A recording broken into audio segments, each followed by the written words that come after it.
Bonjour, mesdames et messieurs. Bienvenue sur ce huitième épisode où nous incarnons actuellement le Vietnam. Alors, la dernière fois, nous nous étions quittés au jour 21, je crois. Mhm. Il n'y a pas tant de choses que ça qui sont passées, mais on va quand même aller pour le petit bilan. Alors, jour 22, il y a eu le premier rapport pour les pertes entre le Myanmar et moi. Alors, c'est vrai que j'ai fini le Myanmar, bon, ça date de ce matin. Donc, ouais, c'est pas si. C'est pas, ça remonte pas si loin que ça. Donc, ouais, c'était vraiment ce matin. Donc, il y avait 2105 pertes pour moi, 25 317 pour le Myanmar. Bon, bien sûr qu'on est avantagé sur ce niveau-là. Jour 23, le bilan s'est légèrement alourdi. C'était 2508 victimes pour moi et 31 011 pour le Vietnam. Donc, le Myanmar, bah, ils étaient AFK, hein, donc bien sûr que c'était plus simple qu'avec euh, une nation, disons, active, puisque là, avec un PA actif, avec un joueur actif, on aurait eu forcément de la résistance. Là, c'était pas le cas, donc forcément que ça facilitait la tâche.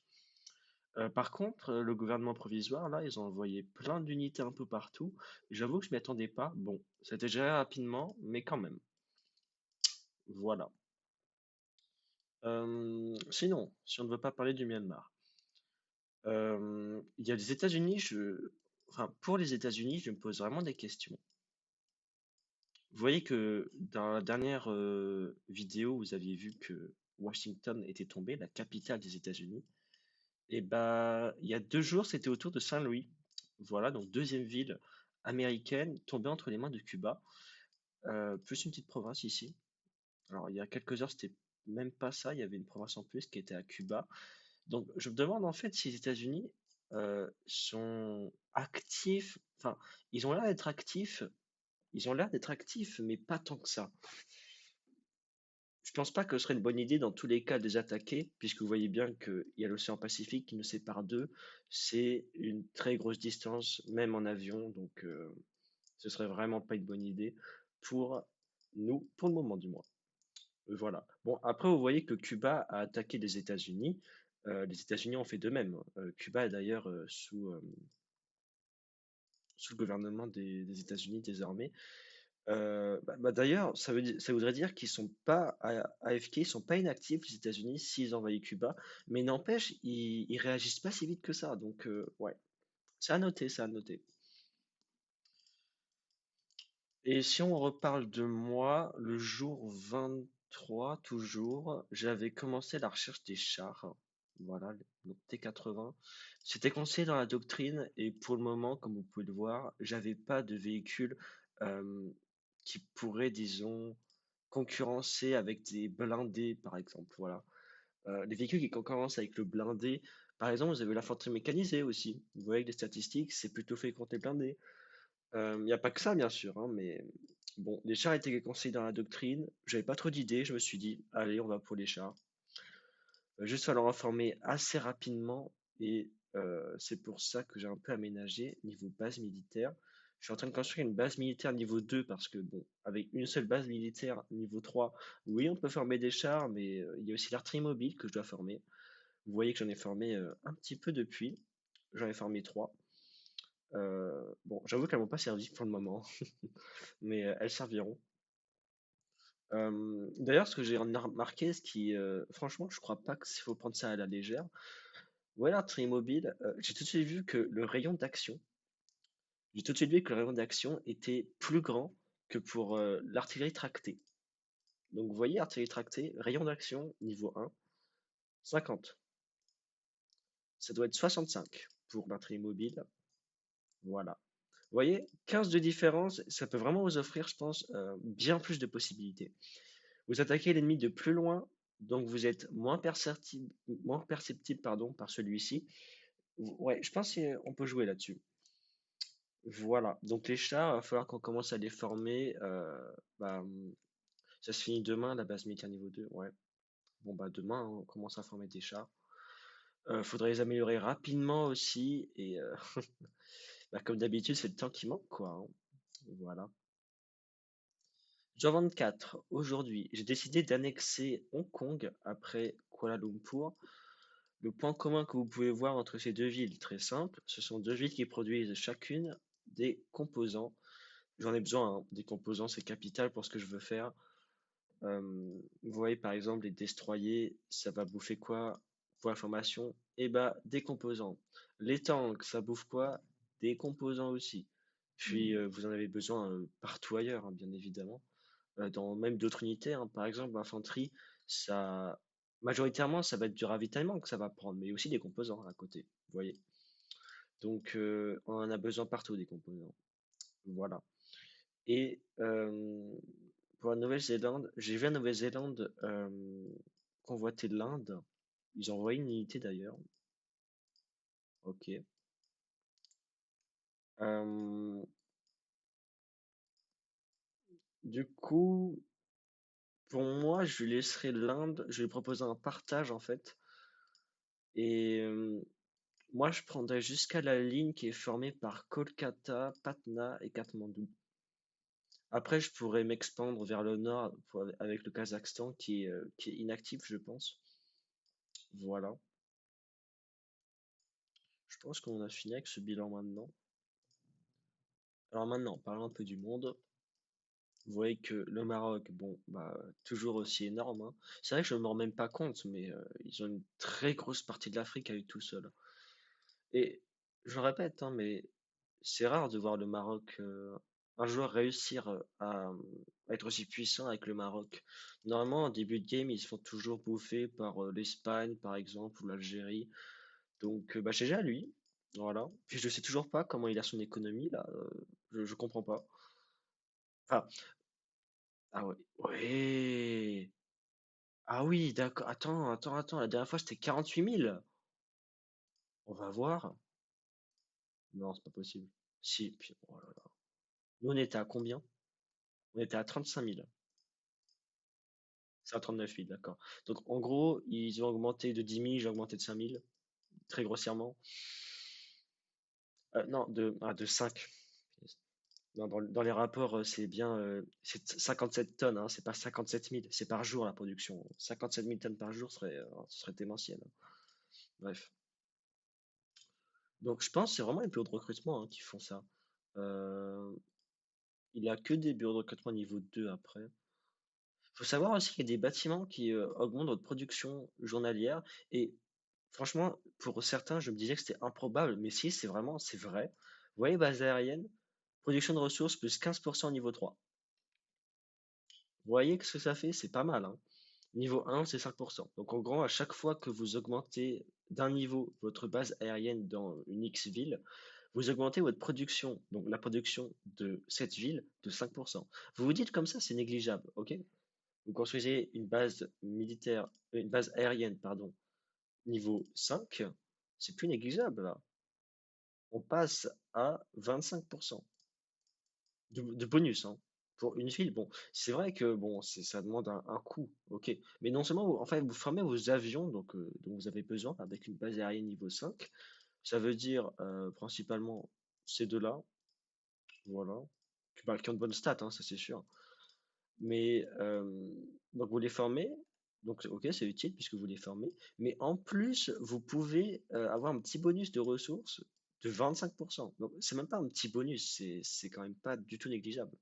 Vous voyez? Donc pour les bases aériennes, je savais pas, maintenant je sais. J'avoue que j'ai été surpris. Donc par exemple, vous voyez, Anoa, 3400 en carburant. Vous prenez une ville similaire, par exemple ici, j'ai que 2600 de composants. Vous pouvez pas comparer, bien sûr, mais vous voyez bien que la base aérienne apporte quelque chose. Vous voyez? Donc je pense que c'est vraiment les bureaux de recrutement en fait, hein, qui font ça. Euh, Puis annexer les villes, ça va augmenter également votre ressource, hein, vos ressources en fonction des villes que vous avez annexées. Donc je crois que ça augmente de 50% les ressources, la production de ressources. Pas de 100%, ce serait trop abusé, je pense. Alors, oui, non, d'accord. Ajoute 25% à la production des ressources de la ville, total 50%, total. Voilà, donc en gros, pour une de vos patries villes, par exemple, qui produit du carburant comme ici, il vous faut deux villes qui produisent du carburant, deux villes annexées. Voilà, bon, c'est pas très rentable, mais bon, après, honnêtement, dans certaines situations, si vous perdez vos patries villes, par exemple, si vous êtes amené à perdre vos patries villes à cause d'un quelconque ennemi, bah, ces villes annexées, ça forme un peu comme un deuxième pays, donc c'est plutôt pratique. Voilà. Vous avez aussi remarqué que je suis en train de cerner le Japon de toutes parts. Je vous avais dit qu'il fallait qu'on envahisse le Japon. Bah, imaginons les États-Unis viennent ou même quelqu'un d'autre. Bon, il est assez proche de moi quand même. Ce serait pas à notre avantage. Voilà. Enfin, en fait, on serait en connaissance d'un ennemi. Ça veut dire qu'on sait que l'ennemi est là, mais on peut pas réagir entre guillemets parce que si on lui déclare la guerre, forcément que ça a des conséquences. Donc, on peut pas faire n'importe quoi. Alors que si on a le Japon, bon bah aucun problème. Il y a juste à aller patrouiller avec les AWACS notamment. Donc ces agents radars, hein. Donc il y a juste à détecter et là c'est bon, on est bon. Le Japon au moins de l'ennemi, ce serait un problème en plus. Donc comme vous voyez, le gouvernement provisoire a pris en main le pays depuis un sacré moment. Ils ont commencé à mettre des troupes un peu sur toutes les provinces. Donc ok, on va aller envahir tout ça. Il y a quelques provinces qui sont vides, mais à part ça, ouais, on va tout éliminer. Après, vous voyez, alors c'est vrai que les dégâts pour les navires, vous voyez, entre guillemets, seulement 2 de dégâts contre l'infanterie. Ça, c'est pour une attaque. Imaginez, j'attaque pendant 24 heures une troupe avec une seule frégate. Bon, niveau 2 du coup. 2.0 x 24, ça fait 48 de dégâts sur une seule unité terrestre, composée d'infanterie. Voilà, fait par un navire. Donc là, vu de ce point de vue-là, c'est plus du tout la même chose. Donc je compte là-dessus en fait. En quelque sorte, vous réussissez à vaincre votre ennemi avec cette technique à l'usure. Après, je sais pas du tout si cette technique est approuvée par des experts ou je ne sais quoi, mais bon, je fais ça depuis la nuit des temps. Honnêtement, je suis jamais perdu pour le moment. Enfin, ça m'a jamais apporté de mauvaises conséquences, on va dire. Voilà. Je pense qu'on peut même attaquer maintenant, hein, parce que là, les navires qui arrivent, c'est des troupes qui débarqueront seulement quand toute menace sera enlevée, sera vaincue. Et ben allons-y, mesdames et messieurs, déclarons la guerre au Japon. Allez, voilà. Euh, 1, 2, 3, 7 troupes attaquées, c'est normal, puisqu'on a 7 navires, normalement. Pour les 7 îles du Japon, hein, clairement. Alors oui, on a 8 navires, mais il y en a 2 qui sont au même endroit. Ils ont pas d'artillerie, les... Ils ont pas d'artillerie. Ah tiens, ok. Ou alors ça a été décalé, peut-être. C'est la seule chose qui peut nous embêter un petit peu, donc bon. Après, pensez bien que si votre navire est endommagé à cause d'une artillerie, en mer, un navire a des propriétés de guérison, des capacités de guérison assez impressionnantes, donc vous inquiétez pas. Je sais plus où j'avais vu ça, mais bah, ça se vérifie physiquement, hein, clairement, donc il est juste à vérifier, c'est bon. Donc le Japon, j'enverrai normalement des demandes pour envoyer les premières troupes. Ça m'étonnerait que les navires réussissent à éliminer tant de troupes en si peu de temps pour une seule journée, donc bon, faut voir. Je suis pas sûr que les chasseurs bombardiers puissent. Ah si, ils peuvent. C'est la meilleure celle-là.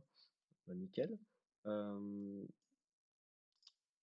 Bah en fait, les chasseurs bombardiers étaient à Hanoï avant. Depuis Hanoï, ça m'était que c'était pas possible. Par contre, je me suis dit, bah là, il y a largement la portée, donc on peut y aller peut-être. Et bah oui, effectivement. Comme quoi, en fait, il faut que vous essayiez différents angles de tir, entre guillemets, pour les avions. Donc, des fois, ça marche pas, des fois, ça marche.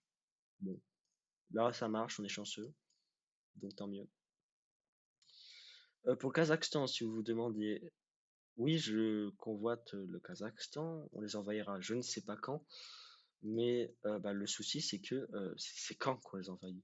Parce qu'en fait, on a le Japon qui est là, Après, il y a la Corée du Sud et je pense que c'est après on pourra s'en occuper. Alors, d'ici là, il va falloir qu'on développe bien notre armée, l'artillerie mobile, par exemple, notamment. Euh, Ce serait pas mal. Les tanks aussi. Alors, j'avais même pas vu en fait, c'était un problème. Vous voyez là, par exemple, enfin, c'est même pas par exemple, mais j'ai aucun véhicule qui peut lutter contre les blindés, littéralement. Vous voyez? Donc, c'est pour ça que je dis ça. Voilà. Donc l'Inde aussi, on attaquera. Je ne sais trop quand, on verra bien. Il y a la Biélorussie aussi. Alors, vous voyez que j'ai envoyé une troupe qui va arriver d'ici bon, un peu de temps, mais bon, ces troupes-ci, bon, je suis pas sûr que ça aide beaucoup. Alors pourquoi? Parce que la Biélorussie a réclamé de l'aide sous prétexte que en Europe, c'est sous le point de devenir un véritable chaos. Parce qu'il y a le Maroc, voilà. Il y a le Maroc, il y a l'Espagne, qui font partie de la même coalition. Mine de rien, il y a l'Angleterre aussi, qui, je croyais qu'ils étaient AFK, puis finalement, ah, mais ils sont même actifs en fait. J'ai l'impression qu'ils sont actifs. Ouais, ouais, les bâtiments, ça m'a l'air d'être quelqu'un d'actif, ok. Donc, bah, faut voir. Enfin, c'est vraiment pas pour l'Angleterre qui a dit ça, que la Biélorussie a dit ça. C'est vraiment pour le Maroc. Bah, je le comprends, hein, c'est sûr. Il a raison parce que même le Maroc est là maintenant. Oh là là. Ah ouais, d'accord. Bon, maintenant, on partage un point en commun, c'est le Kazakhstan, d'accord. Le Maroc, elle est jusqu'en Turquie. Improbable, hein. C'est un peu comme moi, dans un autre serveur en ce moment, je joue l'Allemagne. Mon territoire va littéralement du bout de l'Irlande au milieu du Kazakhstan. Ça s'étire en longueur comme ça, mais en largeur, il n'y a rien. J'ai envoyé la Norvège et la Suède, mais à part ça, c'est voilà, c'est assez bizarroïde. Bon, c'est pareil ici, hein, c'est improbable, mais bon. Euh, Bah après, comme l'Égypte est un allié, ils craignent rien le Maroc, hein, donc ouais, clairement. Pour le moment, c'est à leur avantage. Euh, donc comme j'ai dit, les tanks, va falloir qu'on forme ça rapidement. Le problème des tanks, c'est que vous voyez, le point faible des tanks, ça va être euh, l'aérien. Vous voyez que niveau avion et hélicoptère, il n'y a aucune défense ou presque. Bah, regardez, hein, niveau 1, le tank 1 de défense contre les hélicoptères. Niveau max, je crois que c'est 2. Voilà, donc les tanks sont clairement pas faits pour se défendre contre l'aérien. C'est pour ça qu'il faut à tout prix qu'ils puissent se défendre, sinon bah, à vos risques et périls, hein. Les chasseurs de chars sont encore pires puisque bah, ils ont rien du tout, eux. Voilà, donc c'est vrai que c'est vu comme ça, c'est pas excellent. Donc ça veut dire qu'il faudra les mêler à l'anti-aérien, donc principalement ça et ça. Et voilà. Le problème, c'est que j'ai pas fait les recherches et honnêtement, j'ai toujours pas envie de commencer. Tiens, d'ailleurs, ça, on pourrait peut-être faire la recherche maintenant. Je crois que ça coûte du ravitaillement, ça. Ah non, oh là là, il y a aussi des composants. Ah, mais il va en falloir, hein. Non, c'est ça qui coûte que du ravitaillement. Ouais, il y a de l'électronique un peu, mais bon, ça c'est normal. Ah d'accord, c'est ça qui coûte du ravitaillement. D'accord. Bon, bah là, ouais. Bah, lui, en fait, il est plus facile à former parce que lui, il faut une base militaire niveau 3. Lui, c'est niveau. Je suis même pas sûr que ça a besoin de niveau 1. Si, niveau 1, ok. Et industrie de l'armement. Autrement dit, pour former vos véhicules hors connaissance, donc ça, et ça, il faut les mêmes bâtiments. Donc vous voyez, c'est plutôt pratique. En revanche, pour lancer missile solaire mobile, bon, bah, base militaire niveau 3, et là déjà, ça commence un peu à piquer. Bon, après, vous vous dites, bah, t'en as déjà une de base militaire niveau 3. C'est vrai. Mais c'est vrai que c'est plus facile avec l'Allemagne, par exemple, puisque l'Allemagne, c'est 8 villes. Autrement dit, vous pouvez vous consacrer plus à l'aérien, plus au terrestre, plus au naval. Moi, j'ai que 6 villes en tant que Vietnam. C'est pour ça notamment que je commence à annexer, hein, parce que c'est. Bah, en plus, j'ai besoin des composants, mais il faudra aussi s'en servir comme nouvelle base pour former des unités. Donc, ouais, c'est un peu compliqué, hein, je vous cache pas. Après, le carburant, j'ai pas l'impression que c'est un problème, parce que là, vous voyez qu'on est très bien, honnêtement. Franchement, ça m'étonne même. Ça, je pense, c'est parce qu'on a une capitale qui produit du carburant, donc c'est à Hanoï. Euh, il doit y avoir d'autres pays dans la même situation, mais je vois pas lesquels, honnêtement.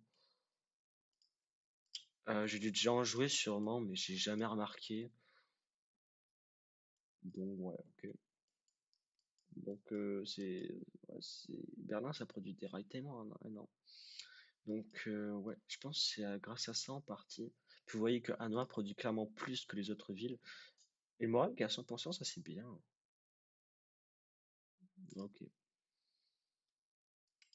Euh, Sinon, pour mon projet de Pearl Harbor, si je peux dire ça comme ça, le projet est constitué en, allez, trois parties. Le naval, donc avec tous les navires, les avions radars, donc les AWAC, et les avions, mais plutôt chasseurs de supériorité aérienne et chasseurs bombardiers. Pour le moment, on va dire que j'ai plutôt avancé sur un seul de ces points qui est plus facile, c'est les avions radars. Le naval, bon, après le naval, on est bien aussi, non? Attendez, on n'a pas de frégate ici, je crois. J'ai tout envoyé au Japon, d'accord. Donc, on a combien de frégates? On doit pas être loin de 10 maintenant. Oh, ouais, 6. Bon, ce serait bien d'avoir 10 frégates. Et après, j'ai déjà fait la recherche des destroyers, je crois, c'est en cours. Ouais, d'accord. Donc après, les destroyers, oui, base navale niveau 3 aussi, c'est en cours, d'accord. Puis je suis également en train de former, ah non, de construire, pardon, une nouvelle base aérienne, tout simplement parce que, alors, en fait, c'est pour former, donc voilà, les chasseurs de supériorité aérienne, mais je me demande s'il faudrait pas commencer à former des hélicos d'attaque, parce que il est fort probable que le Maroc et compagnie, ils aient de l'anti-aérien. Alors, puis aussi pour le naval, si le Maroc avec sa base navale niveau 4, là, ils ont des croiseurs, ce serait bien qu'on ait des sous-marins, mais bon, j'ai pas fait la recherche. Et puis de l'autre côté, vous avez l'Égypte qui a des bases militaires, bases navales. Il a une base navale niveau 3, deux niveau 2. Il est fort probable qu'il ait fait des destroyers, donc les destroyers pour le moment c'est un bon choix. D'après, enfin, ça se trouve ce que je dis c'est totalement faux. L'Égypte a fait des sous-marins d'attaque, hein, on n'en sait rien. Je crois pas que je crois pas que j'ai mis d'agent en Égypte, donc faudrait que j'en mette. Au Caire, c'est cramé. Je vais mettre Upper Side parce que c'est ici qu'il y a la base navale niveau 3, donc ouais, on va faire ça. Ok. J'ai trois agents apparemment. Ah, j'en ai mis aucun. Ouh. Oh, je joue à des jeux dangereux. On va en mettre dans les autres villes parce que disons que si jamais l'ennemi réussit à avoir des informations assez confidentielles sur mes villes, ça risque de me mettre vraiment dans l'embarras. Bah, il pourrait juste développer une stratégie entièrement faite pour moi, donc ouais, c'est pas terrible. Euh, donc qu'est-ce que je pourrais vous dire sur les projections? Ben, on envahit le Japon, Corée du Sud, la partie de l'Inde qui nous intéresse, et après on s'attaque au Kazakhstan, et puis d'ici là on aura continué à développer notre armée avec l'artillerie mobile, les navires, hein, donc destroyers, frégates, et puis les tanks qui sont un peu polyvalents, les tanks aussi. Euh, Honnêtement, pour se défendre des blindés, pour moi, enfin, j'ai jamais utilisé ces deux-là. Alors, le véhicule de combat blindé un petit peu, véhicule de combat amphibie jamais. Dans un serveur qui prend déjà un peu de temps, je suis en train de faire la recherche, voir ce que ça donne. C'est vraiment pour tester, hein, mais c'est tout. Alors, en fait, le char, si on parle que du point de vue terrestre, infanterie 8, donc niveau 1, au niveau 1, le char, infanterie 8 de dégâts pour l'attaque et la défense, et 9 contre les blindés. Donc vous voyez, c'est polyvalent parce que c'est assez équilibré en termes. Si jamais il attaque une infanterie ou un tank, il n'y aura pas un moment où il sera mis, disons, à son désavantage. Alors que chasseur de chars, alors c'est excellent contre les blindés, mais bon, l'infanterie, c'est pas ça. Voilà. Puis bon, après, chacun ses avantages, désavantages. Par exemple, au niveau des terrains, le tank va être excellent dans les déserts et les terrains à découvert. Désert, je suis moins sûr. Si, ouais, désert, vous voyez les bonus, surtout en mode d'attaque au terrain découvert, hein, là c'est plus 50%. Et les chasseurs de chars, alors eux ils vont être excellents en défense dans les villes, c'est plus 50% de défense en urbain et en sururbain. Donc urbain c'est les villes, hein, clairement. C'est c'est Hanoï par exemple, hein. Ouais, voilà, vous voyez le petit symbole. Euh, j'ai déjà testé avec mon serveur où je joue l'Allemagne, comme je vous avais dit. J'avais mis 10 chasseurs de chars niveau 2 dans une ville et je crois au niveau de la défense, les stats s'approchaient des 200 de dégâts. Donc je vous parle de 10 chasseurs de chars qui sont seulement au niveau 2. Donc imaginez, niveau 2, ça fait 200 de dégâts, 10 d'entre eux dans une ville en défense. Alors imaginez au niveau max, niveau 7. Bah, j'imagine pas, tout simplement. Euh, ouais, je pense niveau max, ça doit faire très mal, hein. J'ai encore jamais formé chasseur de chars au niveau max parce que jusqu'à présent, c'est vrai que j'étais plus pour les chars, mais je commence un peu à changer de stratégie depuis quelques temps parce que je remarque que je fais des erreurs, tout simplement, comme tout le monde. Donc c'est pour ça que je change un peu, on va dire. Et puis honnêtement, ça paye. Voilà. Bon. Donc projection, on attaque le Japon, Corée du Sud on attaque aussi, l'Inde on attaquera, Kazakhstan on attaquera, et d'ici là, le Maroc, ils auront largement fini d'envahir l'Afrique du Sud. C'est pour ça qu'ils vont devoir partir autre part. Alors, ils sont déjà partis en Turquie et compagnie, hein, aussi en Europe.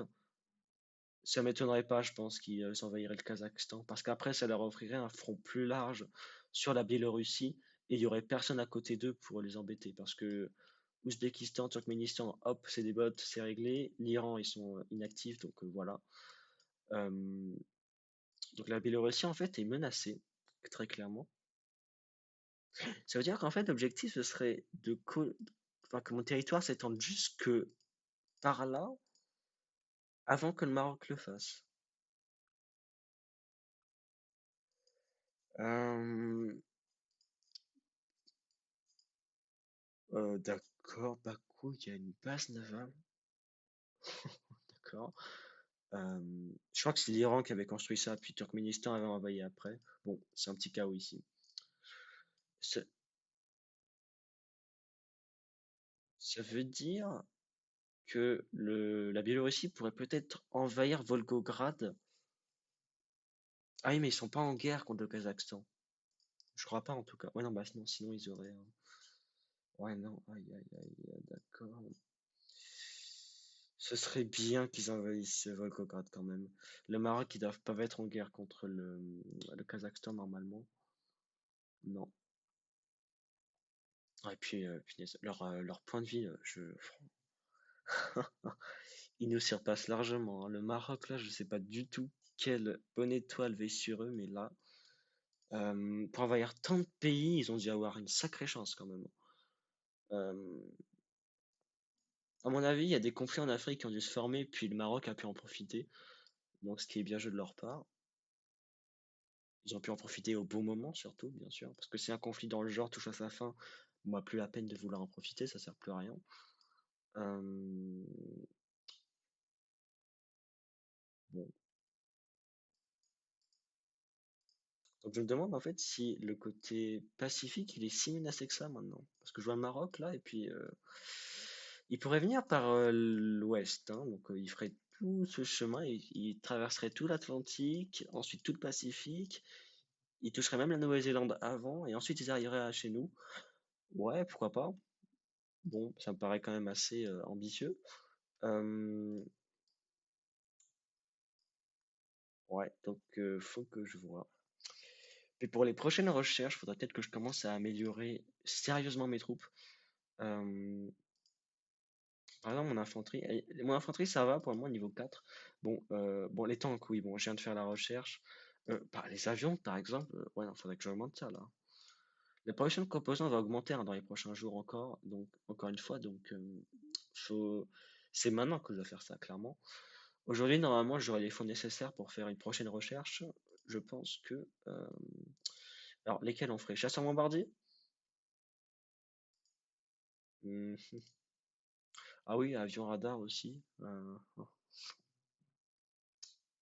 Je pense que chasseur bombardier, c'est mieux quand même. Ah, parce que là, je prends trop de temps, hein, si je peux dire. Mhm. Ouais, je pense que c'est mieux comme ça. Ouais, espérons seulement, hein. Ok. Donc, vous savez maintenant quel est le projet. J'ai pas trop parlé à Nouvelle-Zélande. Euh, je crois que je vous avais déjà dit qu'ils avaient fait des croiseurs. Si c'est pas le cas, bah maintenant vous savez. Est-ce que leur économie, elle suit le cours maintenant? Toujours pas, hein. Mais ils peuvent, hein, écoute, la preuve, hein, ils peuvent le faire. Ouais, non, le Maroc, l'économie, je demande vraiment si c'est que les bureaux de recrutement, je suis pas sûr. Il y a autre chose que je vois pas, peut-être, hein. Mais même dans les provinces comme ça qui produisent des ressources, il y a rien. Donc, je comprends pas, hein. Bon. Alors, non, même le moral, il était normal, hein, on avait déjà vu ça, hein. Ok. Bon, bah voilà, je pense que je vous ai tout dit. On se retrouve mercredi prochain pour un neuvième épisode, du coup. Mhm. Là, on est le 24e jour. Honnêtement, je vois pas du tout quand cette guerre pourrait se finir. Euh, En fait, on est au 24e jour et on est qu'à...